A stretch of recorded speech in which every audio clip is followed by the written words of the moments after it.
pollution affects everyone, especially George, and it determines not just how George might perform, but also fish. How it comes about is, for those that don't know, in large impoundments, every season, the water simply is too deep to circulate effectively and have an even temperature range through it. So you get a thermocline developing, and I'm sure all the fishers know, you see that coming up on your sounder pretty clearly. And then, have we got a pointer here? Yep. So down the bottom where your offtake is, it's freezing cold, and you get the George effect.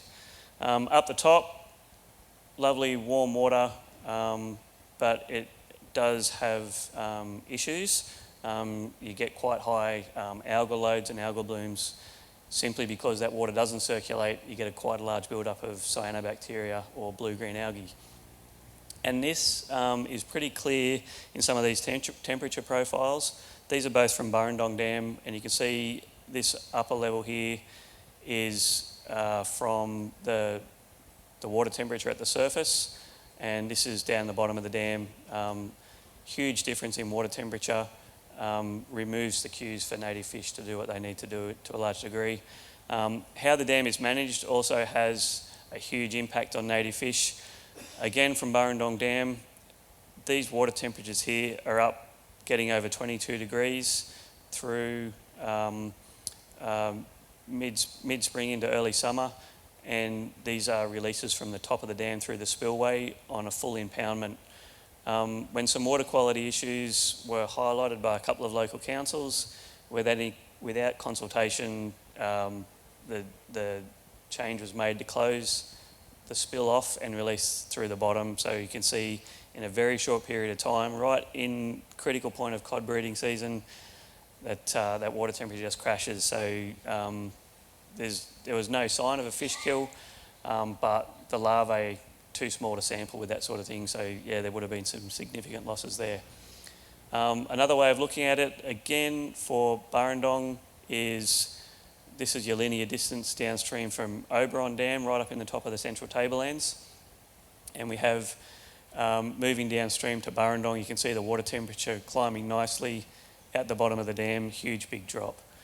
Tied in with this, you can see some of the temperatures of our native fish, their preferred breeding range.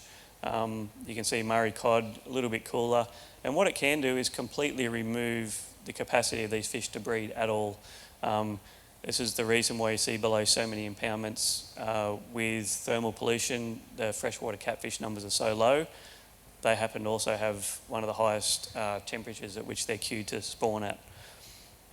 And moving on, big impacts to growth. So we know for every 5-degree rise in water temperature, a fish's metabolism roughly doubles.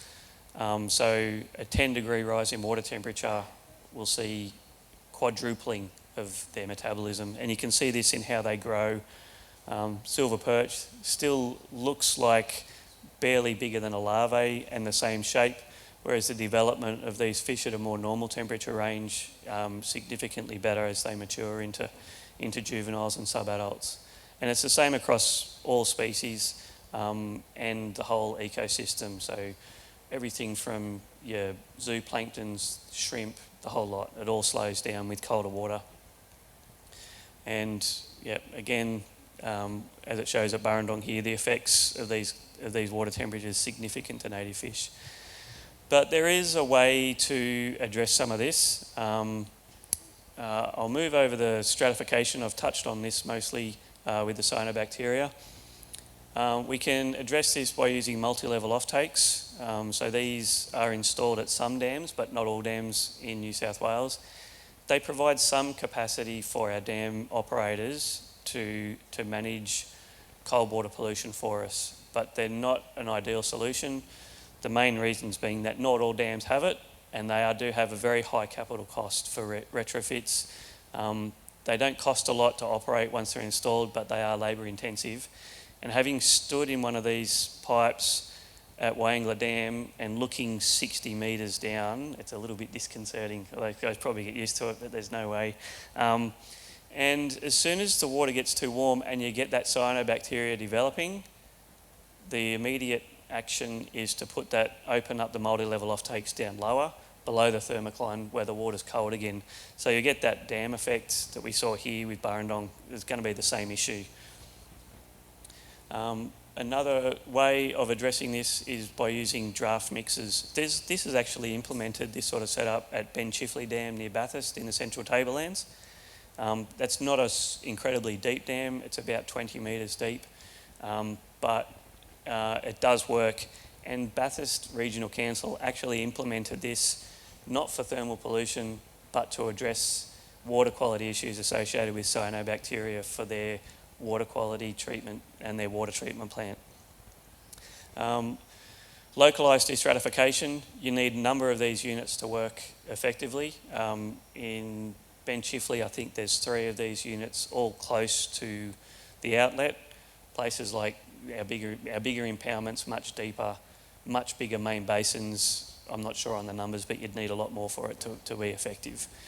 But they do affect the cyanobacteria, so it's a water quality as well as a thermal pollution benefit. But the one that seems to be working really well from overseas is the use of bubble plumes. So think of your fish tank, an aquarium with a bubbler in the bottom of it. It circulates the water and it breaks the thermocline that can develop. And it circulates the water really, really effectively, stops that development of that cyanobacteria, stops the cold water pollution. So there's some really great benefits, not just for cold water pollution, but for water quality as well. The problem that it faces is it has a high operational cost associated with it at the moment. The work that's being done overseas and the work that I'm sure that's going to get started here in the near future is working on reducing those costs by offsetting with things like solar. Irrigation storages have a huge surface area. Floating pontoons with solar is being used in a lot of overseas locations and could be implemented for this sort of thing there. Where it has been used in Australia, it has been used to great effect. Tallowa Dam, this is the 2006 temperature profile. You can't quite see it, but this is about 20 metres here.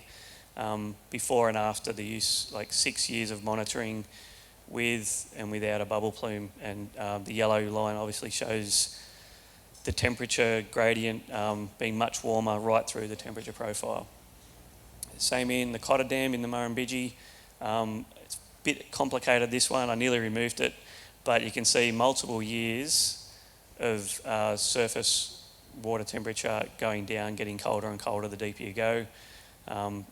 And this is a year where an aerator has been installed, a bubble plume, to break that thermocline again. So the take-home message is about cold water pollution. Yep, it's a problem and it has been acknowledged. There's been things tested and some things haven't worked. Burrendong is another great example again where they have used a flume around the thermal curtain around the standpipe there in Burrendong, but maintenance is a big issue for those sorts of designs. We know the impacts of cold water pollution. We know that they're extensive. It isn't just a fish issue.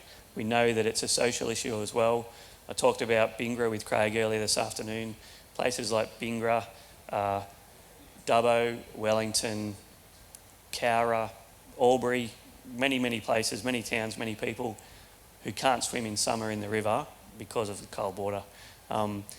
Those impacts affect fish as well, and we're working hard and exploring the solutions. Cheers.